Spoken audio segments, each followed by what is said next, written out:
بسم الله الرحمن الرحیم. موضوع آقای تاجگردون امروز یک دغدغه عمومی است که پاسخ مناسب خودش رو میطلبه.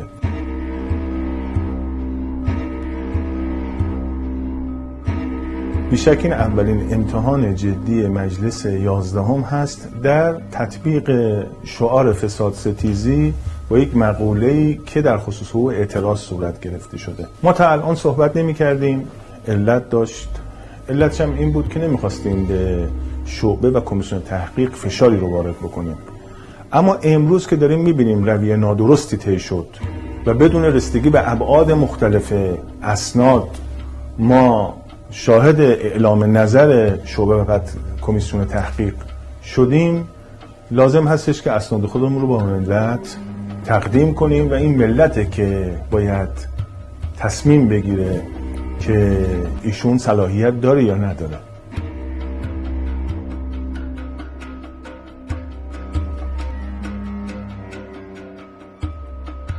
اعتبارنامه و رأی به اعتبارنامه به خاطر این است که اگه کسی به هر طریقی از مسیرهای قانونی اومد عبور کرد و نهایتاً به منزل مجلس رسید، در منزل مجلس یک بار دیگه بررسی بشه، ببینن که این راه درست طی شده یا اعمال نظر صورت گرفته.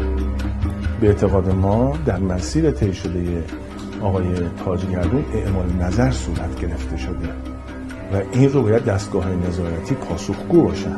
شاید برخورد با فساد ظاهرش خیلی ساده باشه، اما وقتی شما فرمایش رهبر عزیز طرفجانمون رو میشنوید که میفرمایند که اگر با فساد برخورد بشه، در سال 80 فرمودن زمزمه ها، فریادها و نعره ها به هوا برخواهد خواست، شما طی این 19 سال نه زمزمه‌ای شنیدید نه نعره‌ای به گوش ما خورد.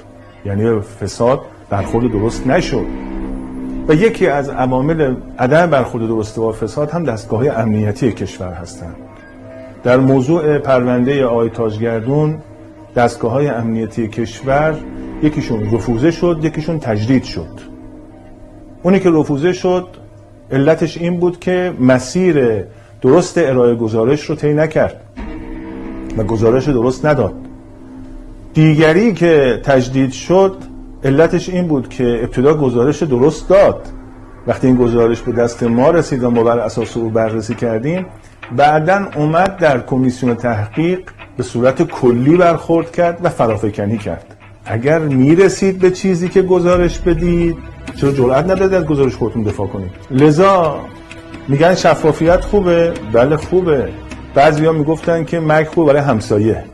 شفافیت خوب نیست فقط برای مجلس، شفافیت برای همه خوبه و این مسیر نیستش که در گام دوم انقلاب اسلامی 41 سال تجربه رو ما زیر پا بگذاریم، چشممون رو بر واقعیت‌های تلخی ببندیم که یک کسی مثل آقای تاجگردون یک شبکه اقتصادی فساد آلود رو با رانت و با فشار ظرفیت‌های کمیسیون برنامه بودجه و برخی از ابزارهای دیگه استفاده بکنه، بعد بیاد راحت تو مجلس بخواد از پشتیبانی دستگاه‌های اطلاعاتی و امنیتی هم برخوردار باشه.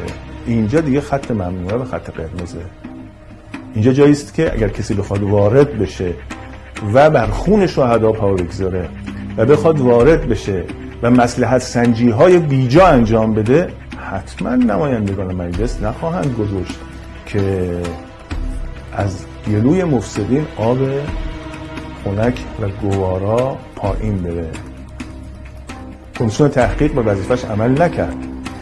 ما رفتیم قریب 1 ساعت اونجا تیترهای مفسده‌های آقای تاجگردون رو بیان کردیم. اسنادمون رو هم بیش از 200 خورده صفحه تقدیم کردیم. 10 ساعت ما وقت گذاشته بودیم این اسناد رو منطقاً به هم پیوست کرده بودیم و اسناد باید توضیح داده میشد. بنده خودم عضو سابق کمیسیون‌های تحقیق قبلی بودم. اصلا ما اینجوری برخورد نمی‌کردیم که کمیسیون تحقیق امسال اینجوری برخورد کرد. هرچی ما اصرار کردیم که ما می‌خوایم بیایم توضیح بدیم، حداقل 4-5 ساعت وقت بگذارید، ما ابعاد مختلف اسناد رو هم بگید، خودش هم باشه. آقای تاجگردون یک کلمه رو قبول نمی‌کنه. به یکی از دوستان آقای نیکبین گفته بود که اگه من یکیشو قبول کنم شما با همون یکی منو میندازید. خیلی مایه تأسفه که اگر هفته آینده ما اسناد رو بخش قابل انتقالش رو به جامعه منتقل کنیم، قضاوت که راجع به دستگاه امنیتی میشه قضاوت بدی خواهد بود.